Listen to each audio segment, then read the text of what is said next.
80th anniversary of the Workers' Party of Korea. All that and much more next on the Capital Cable.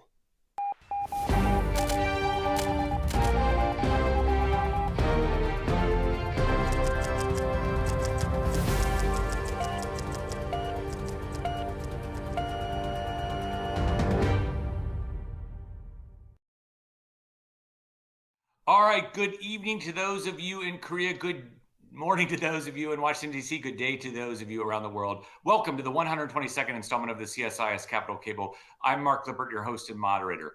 This week on the Capital Cable, North Korea update, 80th anniversary of the Workers' Party of Korea, the visit of the highest ranking Chinese official since 2019, Vietnam Communist Party chair as well, slated to be in North Korea, plus comes on the heels of a flurry of diplomatic activity by Kim Jong-un and other North Korean emissaries in Beijing and in New York. So welcome in to all of you, our loyal viewers here, and we are going to introduce our all-star panel here to discuss, unpack, unwind, analyze these flurry of very interesting events on the eve of a very important date in North Korean history. All right, with us, let me start with Markus Garlauskas. I've known him forever. I can still barely say his name. He, of course, comes to us from the Indo-Pacific Security Initiative at the Scowcroft Center at the Atlantic Council. Prior to that, people remember Markus fondly for his nearly 20 years of government service. He was the NIO for North Korea, the National Intelligence Officer, for those of you unfamiliar with the DC alphabet soup, from 2014 to 2020. He also spent 12 years at USFK, Combined Forces Command, UN Command in Korea, overseas on the front lines doing very important intelligence work there. He comes to us from Kent State University in my home state of Ohio, a Georgetown University master's degree as well, and of course serves as an adjunct professor at Georgetown University. Markus, welcome to the show. Thanks, Mark. All right, that's it. Nothing more. That's I'm excited to be here. I didn't want to. I want to. Let's get into it. I don't want to slow you down. Excellent. All right, you're way too substantive for me. All right, excellent. All right, let's go next to Sid Seiler. Everybody knows Sid. Been on the show multiple times. Always outstanding with his analysis and insights as well. Sid, let's welcome you in. But of course, we know you well from almost 40 years. I used to say over 40 years, but now I say nearly 40 years of U.S. government service, where you served honorably at a range of different institutions in a range of different roles, from intelligence to policy, right, including the State Department, the Central Intelligence Agency, the DNI, the NSC, and also overseas at USFK, CFC, the entity there in South Korea that the U.S. military and in parts the South Koreans work jointly on. Sid, welcome back to the show. Mark, thanks for the kind introduction. All right, outstanding. I won't banter back and forth either because Markus is so eager to get into the substance. We're just going to go straight there. All right, and last but not least, Victor Cha, who may or may not be able to join us here today. Victor is a stalwart here that everybody knows well, right? Of course, runs the geopolitics section here at CSIS, which includes the Korea chair. He's a Vice Dean Emeritus at Georgetown University, where he's currently a professor. People know him well from his role on the Defense Policy Board under the Biden administration, the NSC under the Bush administration. And Victor, of course, may be running a bit late, may join us, may not. We've had him join before from Spain outside of a government office. So we know the will is there. The question is the logistics backbone there to support him? So that will be an answer that we will solve here today, as well with all the North Korean politics. But let's move on to the topic at hand. We've got two great guests, possibly our regular Victor. Let's bring in Markus first. Markus, at the top, I described a flurry of interesting activity. I left a lot of stuff out, obviously, but can you just, broad strokes, bring us up to date here on what's happening with respect to North Korea, the regional outlook, and its strategic I guess I would say, direction. Markus, the floor is yours. Oh, Mark, thanks very much. And first, I'll say, in Victor's defense, a professor of his rank deserves at least 15 minutes, right? The students have to stay in place until he shows up, right? So the big picture, I think the place to start is there was a publicly released assessment earlier this year. I think it was from DIA, but I think it's one that you see echoed in other public commentary. Is North Korea is in the strongest position that it's been in decades. And so the idea of North Korea as this diplomatically isolated state that's challenged by the pressure of international sanctions, and that has, even its friends are dubious about it. That is a North Korea that no longer exists, or at least not for now. And when you see these examples over and over again of the public willingness of Xi Jinping, of Vladimir Putin to literally embrace Kim Jong-un, just like what we saw at the parade in Beijing. These are more than just symbolic factors here. It's underpinned by the fact that North Korea now has a diplomatic and technological support, exchange of prohibited military technologies going on very publicly, right? Of Vladimir Putin delivering gifts that are in direct violation of UN sanctions, just flagrant and blatant. It just shows you how North Korea has been able to break out of, as I said, what previously had been characterized as isolation. And then you have this in a larger context of what's going on in the world. And at the Atlantic Council, we spent a lot of time looking at the overall strategic conditions and how the different adversaries of the United States are supporting each other. And so we have what is probably the most dangerous world situation in terms of a great power conflict since the 1930s. And you have North Korea now providing munitions to Russia that are being used on a near daily basis into Ukraine. I saw one recent assessment from Ukrainian military intelligence that some 40% of the high-end munitions, the heavy artillery and short-range ballistic missiles that are being fired by Russia into Ukraine are actually of North Korean origin. And then you keep in mind that this isn't just showing the way that the Russians have helped the North Koreans with their defense industrial base, but it's also evident from what the Ukrainians are reporting publicly that the accuracy of the North Korean missiles are improving.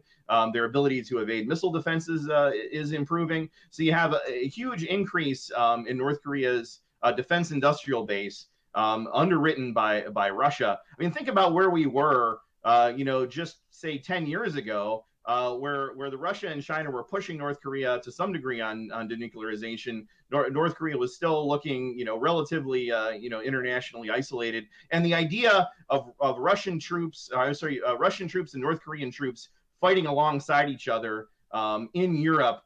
If I had said that when I was NIO, that was something I was predicting in the 10-year time frame, I probably would have been, led away for psychiatric evaluation, right? But here we are in this fundamentally, changed strategic environment, with North Korea gaining such huge advantage from the fact that Russia and China, just their risk calculus has changed. They're essentially accepting North Korea as nuclear armed, and they're focused on scoring points against the United States and their relative strategic competitions in the two different regions.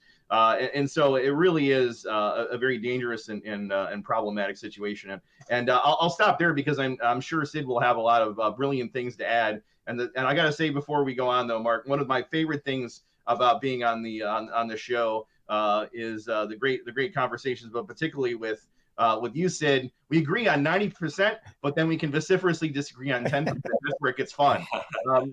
But anyway, I'm sorry to take up so much airtime. So Mark, back to you. We're looking forward to the discussion. No, not at all, Markus. No need to apologize. That was outstanding. Not too much airtime. This is a loquacious program, and we encourage. I guess I'd say flowery interventions, but we'll take brevity as well. Sid, over to you as Markus sets you up. Obviously your view as Markus, I think teed you up for, it would be most appreciated here. The other point that I was going to raise and perhaps lead you to is the point about one of the last points that Markus made about competition with the U.S. the kind of what this means for U.S. policy, and perhaps you could get into that at the end of your intervention. Sid, the floor is yours. Thanks, Mark. And Marcus, you took us all the way up to warning of World War III. Short of warning of an alien invasion, I don't know how I could possibly build upon that. But in all seriousness, there's a couple of streams that some of them are new and some of them have been constant over the past decades in terms of our negotiations with North Korea. And the new ones, obviously, are these challenges to the existing world order, the possibility that we could see, conflict, as you mentioned, Marcus, between world powers, and that we have this axis of upheaval, axis of autocracies, whatever you want to call it, this new diplomatic environment that is well suited to Kim Jong-un's vision for his future. I think Kim Jong-un's vision for his future has been pretty consistent, picking up from his father and his grandfather. That is, they want their cake and eat it too. They want to have nuclear weapons, lock in a nuclear power status, and then eventually normalize on their terms political, economic, and diplomatic change based upon that capability. Since 2019, Russia and China have been pretty unhelpful.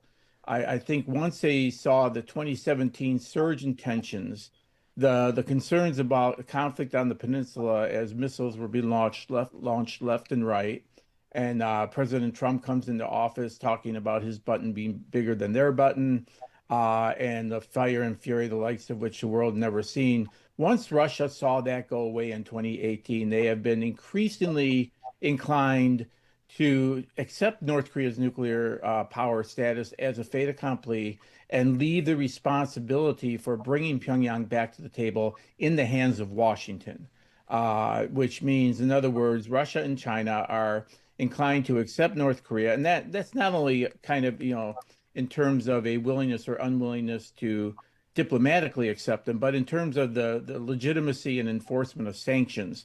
This is a big area because now Kim Jong-un has a lifeline to survival, that he can have nuclear weapons. And even if the Security Council resolutions aren't formally revoked or some other strange pivot to denuclearization opens up the world for denuclearization talks, he can survive without denuclearization. And this is a big thing. I think what we've seen in addition to this new world order, which should not be underlooked, is what the relationship with Russia is doing in terms of vitalizing North Korea conventional capabilities, as well as their munitions industry.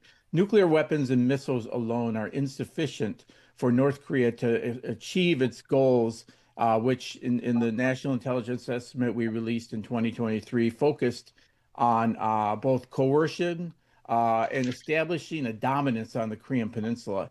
And now, as North Korea is able to focus some attention on advancing conventional capabilities, it brings added credibility to the nuclear threat. So overall, we've got a North Korea that's more dangerous, and a North Korea that has redefined the ground rules for diplomacy. You either talk to us as a nuclear power with the nuclear issue off the table, or you can sit and wait for, the reality set in and finally come to us. And let me close with this provocative thought. As we go through that presentation, Marcus is much more eloquent than mine. The problem remains, this is not a problem. In that, when you think about the urgency of engaging North Korea, you have to ask yourself the question, what would you get out of engagement? One, we're not at a state of hostilities per se that requires some, intensive diplomatic efforts, say as Gaza, for example, or Russia, Ukraine. Kim Jong-un keeps the tension on the peninsula just below a threshold that would either drive you to more aggressive military actions or make a compelling need for dialogue. And we can speak with relatively high confidence. There's no arms control on the table here. There's no denuclearization on the table. North Korea has made it clear over and over. I think the president will still want to engage to probe and test that. But the reality is, one of the difficulties we'll face with North Korea going forward is, justifying the dialogue and justifying any type of concessions that we would have to make to bring them back to the table when it's not clear we would get anything out of that. All right, outstanding, Sid. Let me come back on a couple of these things here.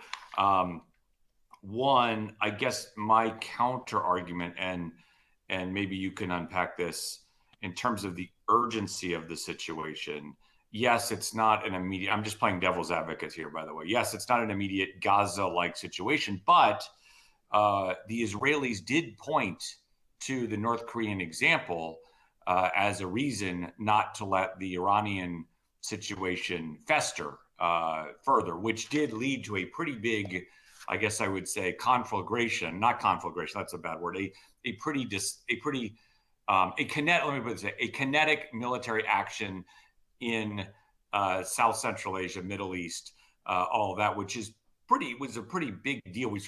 There's so much news these days, it's almost washed away. But 5-6 years ago, this would be a huge deal and we'd still be unpacking. And it is a big deal. There's so much noise. So that's maybe one, the non-proliferation point. And then the second, and I'll get to three. The second is in terms of Kim, the Russia-China lifeline, pressure was a point, right? But also, once there was direct diplomacy with the U.S., then the Chinese came under pressure, right, to have these meetings with Kim Jong-un, and not let Kim Jong-un slip into the U.S. orbit out of fear of that, right, to maintain. And it got more favorable for Kim Jong-un, right, in terms of that. And then the third and final point is your last one about the conventional capabilities. You've got a situation here now where you've got conventional capabilities rising, their nuclear program and ballistic missile program obviously moving in a direction that we've discussed at length here on this show. And then finally, the other thing that we're probably not talking a lot about is their continued asymmetric capabilities. So is there one, so what I'm trying to do is bring this all together is like direct diplomacy seems to have a perverse impact, right? It leads to possibly even more optionality for Kim Jong-un. Second, you've got a more difficult military threat environment to deal with, right, in terms of the capabilities, right, that they're coming to, right? And so how should we think about next moves, right? And I would argue the strategic nature of the nuclear program has implications that, like the Iran program. So we can't kind of do nothing, but it's a hard problem getting worse. So if you're sitting at your old desk at the NSC, what are you advising the president to do here in this situation? Well, it does. In this regard, there's some positive signs, I think, coming from this new administration in terms of not disturbing continuity in the realm of deterrence, in terms of continuing to have our combined military exercises, continuing to have nuclear-related exercises under the oversight of the Nuclear Consultative Group, continuing the Nuclear Consultative Group, and of course, up there is equally important is continuing to pursue trilateral cooperation with Japan.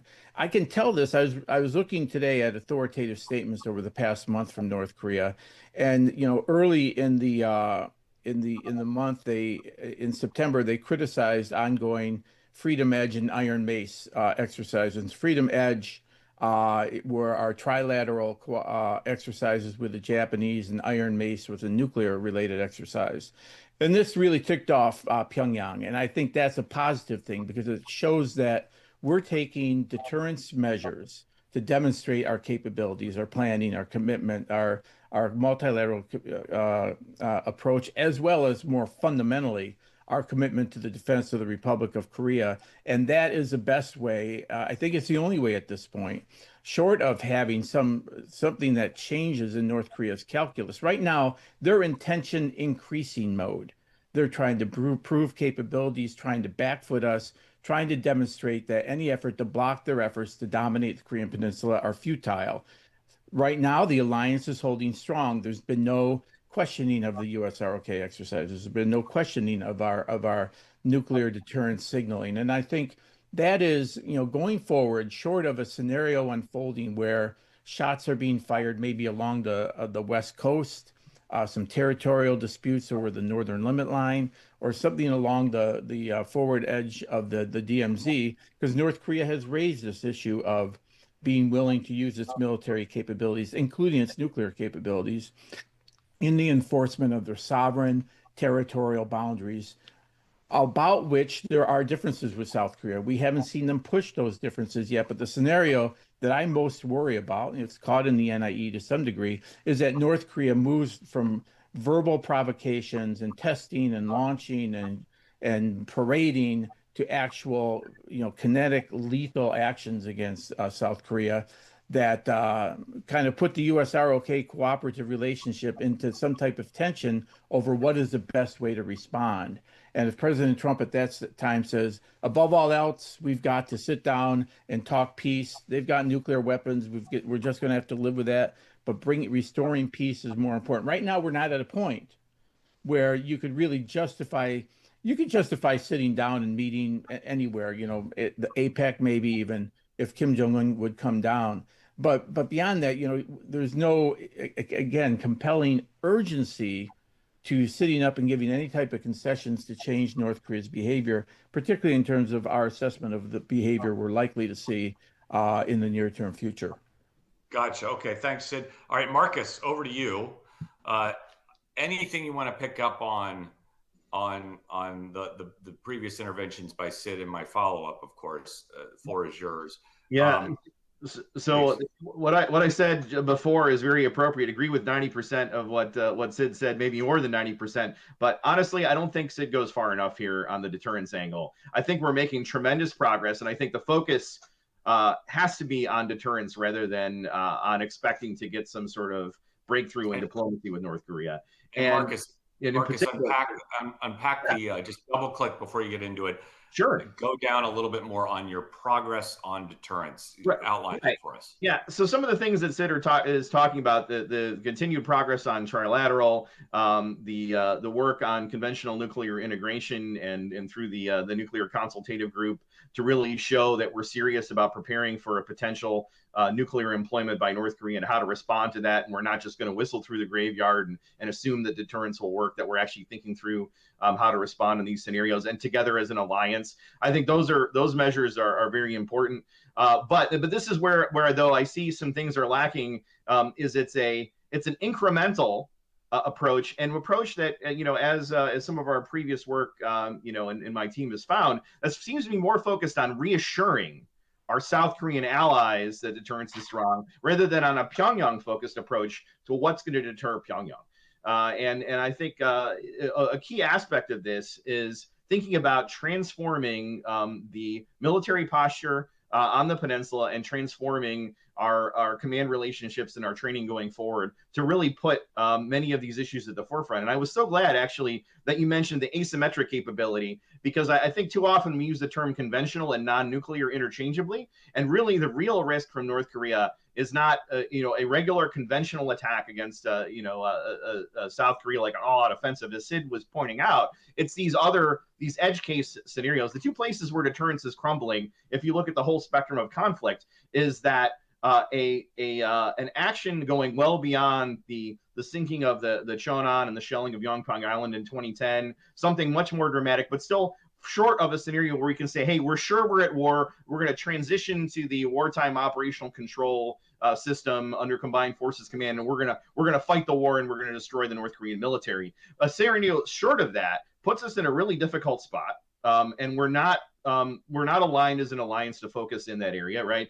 At the lowest level of provocation, the ROK Joint Chiefs of Staff, they respond and they handle it. It's a ROK-led response. And then at a full-scale war, it's very clear under the current command and control relationships, which may be changing, especially as President Lee pushes forward with wanting to do OPCON transition. That ultimately we know how to handle a full-scale war, but getting beyond a full-scale war into another level of escalation where the North Koreans actually employ nuclear weapons, that's another place where we're vulnerable. We don't have for example, dual capable aircraft on the peninsula. We need to be putting F-35s in there that have the ability to employ nuclear weapons. Whether or not we deploy nukes to the peninsula, that's something that we probably need to think about and discuss. But we need to be really seriously assessing and considering options for enhancing deterrence that previously were too controversial, were too expensive, too difficult. There's got to be a sense of urgency to move beyond just an incremental approach to enhancing deterrence.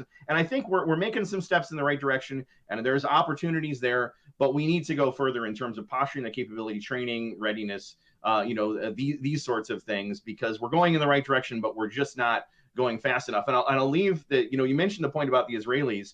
What happened on October 7th, when they were surprised by an adversary attacking, an adversary knowing that Hamas did not have the ability to destroy Israel, but they attacked anyway. That's the same sort of complacency that can lead us to think, hey, just because North Korea doesn't have the ability to overrun South Korea and wipe the ROK off the map with military force, doesn't mean there aren't scenarios where military force is rational for Kim Jong-un. It helps him achieve his goals, right? That is a very real possibility. And whether it's in the, in the coast, off of the waters off the west coast of Korea, it's along the DMZ, could be, in somewhere in the eastern waters, in the sky, so many different places. North Korea has viable military options to achieve tactical advantage and put us in a position then where it's going to be very challenging politically, operationally, strategically to respond effectively and have the confidence then that we can control escalation. And that's what North Korea banks on. So really the watchword has got to be a transformational approach to deterrence, which is slowly crumbling. And we really have to do more than just shore that up around the edges. We have to think in a much more aggressive and risk-acceptant way of how do we better deter North Korea in that gray zone short of full-scale war. And if a war happens, war breaks out, how do we deter them from that first nuclear weapons endpoint? Okay, great stuff there, Markus. Let me come back to you with I guess I'd say a clarifying question, right? So in your previous statement, you talk, I think, a lot. You talked about both issues, but you've got basically the nuclear deterrent and the asymmetric deterrent, right? And then I guess in between you've got the large-scale conventional deterrent, right? On the nuclear deterrent, you outlined some steps in terms of F-35, nuclear capable. Moreover, I think the other point that you made, which is pretty interesting, I would say very interesting, all of your points are interesting, is you made the point about the U.S. efforts largely to date have been generally around, you could argue, non-proliferation goals of keeping South Korea from becoming a nuclear weapons state, right? And or having to reintroduce U.S. tactical nuclear weapons on the peninsula, right? So something in that area. You're suggesting a sea change in terms of thinking, and then you've outlined some concrete steps. You also, though, make a really good point, and I would say perhaps more urgency you attach to it in your intervention in terms of these gray zone, asymmetric, whatever the term is, putting the alliance in a really awkward, back-footed position on how to respond. And you could argue that the Chonan and Yongpyeong-do did that to us, right, in a way, right? I mean, tensions went high. There was a whole, I mean, not to get into all that here. What are you thinking along those lines in terms of how to shore up the alliance and or rebuild some of those foundational deterrent elements? Right. So some of its capabilities related, for example, North Korea is making tremendous progress with drones. Kim Jong-un, of course, benefiting from the war in Ukraine and emphasizing, very publicly that North Korea should step up, both the capability and the production of its drone forces. So anti-drone capability is really critical. We're seeing in Europe, what a tremendous military tool they are, and we don't want to be in a position where we're using $1 million missiles to shoot down $10,000 drones. So from a capability standpoint, rapid deployment of those systems is one key element to focus on. But I think the larger strategic picture is that we have to figure out the alliance command and control relationships and the operations for a zone between a limited provocation and a full-scale war. And we've recommended in some of our previous products the creation of a combined U.S. South Korea task force that's really focused on escalation in that zone and how to counter it quickly, because really our responses in that gray zone, they need to be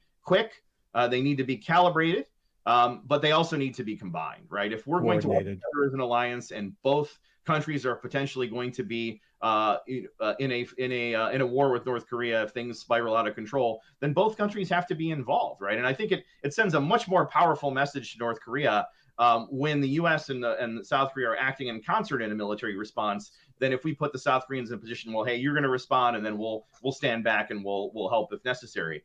So there's a political, there's a command and control, there's a training aspect of really focusing, in that space. And my view is the focus on preparing for this very unlikely scenario where North Korea launches a full-scale, very blatant offensive across the DMZ like it did in 1950.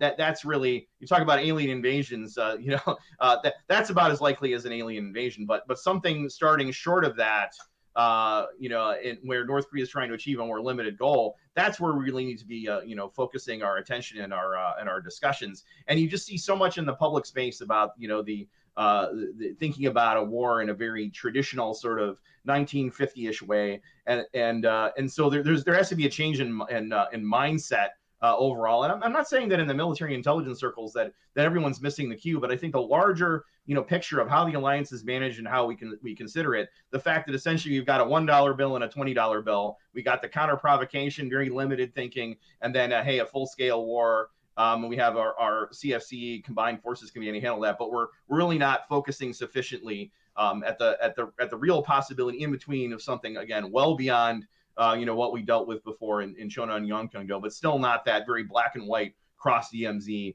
offensive with the tanks rolling and this sort of thing. That's really just a historical sort of artifact. That's not something that we really should be focused on going forward. All right, outstanding. Let me come back to Sid. Sid, first of all, you only carry $100 bills in your wallet, but I know how you roll. But we've spent a good deal of time on U.S. policy response, and I would say a very important and less talked about bullet in terms of deterrence. Let's go back, and if you want to add anything, obviously go please on that. But let's go back to some of the earlier conversation about the U.S. ROK alliance in terms of political situation. We've had a summit, we've had a lot of activity around the trade and investment front, understandably so.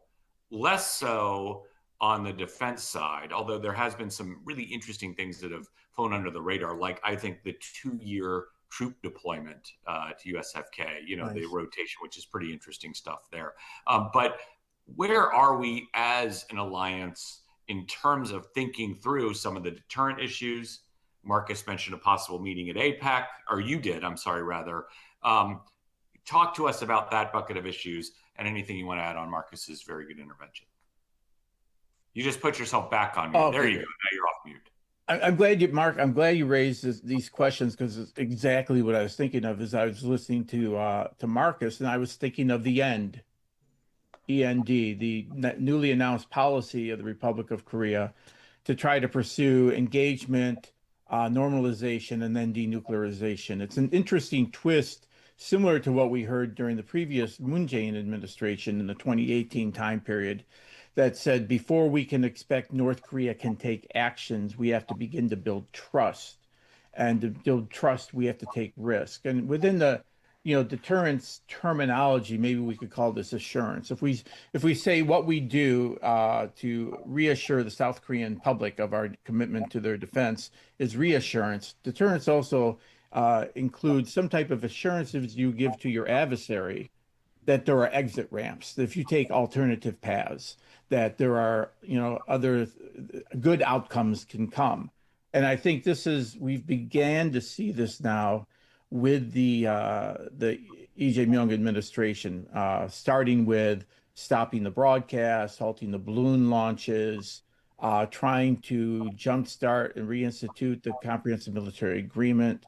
And so we find ourselves in a situation similar to 2018 that requires military planners in particular to advise their respective commanders in chief. Here's some areas where there's some possibility for tension reduction, confidence building, and peace promotion. And here are the ways in which we're going to make sure that is not detrimental to our muscular deterrence. So we readjusted exercises, but we didn't cut them. We didn't terminate them. We made them from we took them from named exercises to command post training opportunities to reduce tension. We rolled back some of our strategic asset deployments that were sent in the name of extended deterrence, again because there was a demand signal from Moon Jae-in, and also because President Trump, in his discussions with Kim Jong-un, had heard these were irritants to North Korea, and that if we could get a long ICBM long range and a nuclear test moratorium, maybe rolling back some of these actions are worthwhile. I think we're in a period now where we're going to have to re-explore what are the possibilities, because this clearly is a policy objective for Lee Jae-myung. His base likes it. The Korean people like it when there's peace. And even if it doesn't get us to denuclearization overnight, it's nice when North Korea is not threatening or staging artillery shows of force displays or launching missiles. So I think going let me forward, come in there really quickly. Yes. I don't want to interrupt your flow, but I just want to double click on that point, because you mentioned the Moon Jae-in, you mentioned the previous progressive government in South Korea, and did have some very interesting concrete proposals to move forward. The peace declaration, things of that nature, joint military agreement. You mentioned that. What is Lee Jae-myung in the first 100 days plus thinking in terms of possible concrete actions? Right. You mentioned the broadcasts have stopped a few. What does he have bigger? I would say, not that those aren't small, but ideas that follow on from those initial actions. Let me put it that way. So as in 2018, we had the fact that we have sanctions in place, which limit exchange and cooperation and limit the types of things. But I got to tell you, the lesson of 2018 is what is within the realm of possible for a ROC president is clearly in the realm of the unattractive or disinteresting to Kim Jong-un. And that's why when you look at these peace engagements over the years, going back to high level prime minister level talks back in 1991, 92, and then jump ahead to Kim Jong-il summit, and then jump ahead to some Nomuhyun diplomacy, and then 2018, each of these engagements returned to a status quo ante, because fundamentally North Korea doesn't want a better relationship with South Korea. It sees such relationships as threatening. That's when K-pop comes in. That's when K-dramas come in. That's when problems with language and all the things that we see in North Korea propaganda, suggesting a fear of ideological contamination from South Korea, are what make inter-Korean dialogue so difficult to achieve. That said, there is a argument to be made that perhaps under Moon Jae-in, at least there weren't lethal kinetic provocations or more aggressive missile launches. That there and the ROC public listened to what Moon was saying, watched the process, and drew encouragement from it. It was artificial, but in the realm of foreign relations, sometimes you do this to send signals to your domestic population that things are getting better. And you hope that, you have some momentum. If not, it's better than not having tried. So I think we are at the front end. I mean, I think President Lee Jae-myung's number one priority has to be to try to find a way to bring Kim Jong-un to the table with Donald Trump. I don't know whether APEC's a possibility. I don't think APEC would be ruled out because of its imminence, but rather because Kim Jong-un may not want to give Lee Jae-myung the credit of having brought them together. So, that may make it hard, but I think that's going to be his number one priority. That also allows him to signal his domestic populace of his own good intent, and the problem being either the United States. And I don't think he'd do that, because I think he got some signals from Donald Trump that the president would engage with the North if a possibility came into place. But to make sure Pyongyang agency is not forgotten and the ball is clearly in Pyongyang's court. So I think in terms of what more he could do, there may be something like the 2018. Maybe we can build upon the comprehensive military agreement. Maybe we can make some unilateral declarations about not doing this or doing that. But this is where the cooperation with the United States is going to be so key, particularly that 4-star commander, General Brunson, who is going to be the man sitting across from his boss, the ROC chairman of the Joint Chiefs of Staff, as well as the ROC defense minister, who will be reporting up to their president.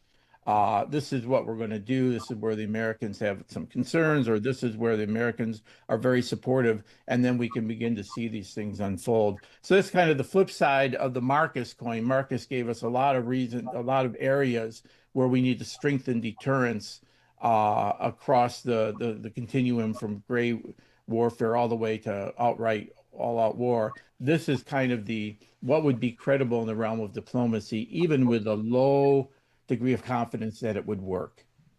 Right. No, outstanding. That's why I asked the question. For once, somebody has seen the vision of my moderating here and said that's why you're always on always welcome back. Markus, I don't know about you. I'm just kidding.